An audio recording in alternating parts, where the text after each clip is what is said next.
Tak pokračujeme ďalšou časťou toho, ako sa robí check-in na lode. Tentokrát už vstupujeme na lode, to Lagoon 42 a v niektorých z ďalších videí si ju aj ukážeme. Ja osobne postupujem tak, že najprv idem kompletný interiér, čiže zapnem si všetky systémy v lodi. Následne na prístrojovom paneli skontrolujem aj stav tankov, či vody alebo paliva. V tomto prípade máme aj generátor, takže si vyskúšam aj ten. Prechádzam k navigačnému stolíku, spustím si vysielačku a skontrolujem si vybavenie navigačného stolíka.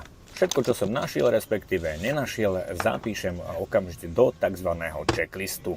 Takýto vzorový checklist nájdete aj na našej stránke www.yachting.sk v časti užitočné informácie. Pokračujem kontrolou výbavy, napríklad taký nástrojový kufrík. Nie je len, či sa tam nachádza, ale aj čo všetko sa v ňom nachádza a či je kompletný.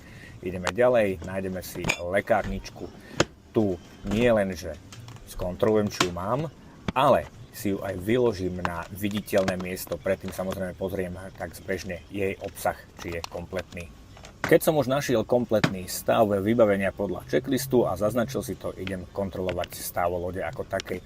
Určite sa povenujem oknám, či nie sú popraskané, či držia panty a podobne. Pozriem chladničky a ich nastavenie. Rovnako vizuálne skontrolujem okná aj v kajutách a povenujem sa aj toaletám, či nie sú upchaté. V zajtrajšom videu si skontrolujeme palubu.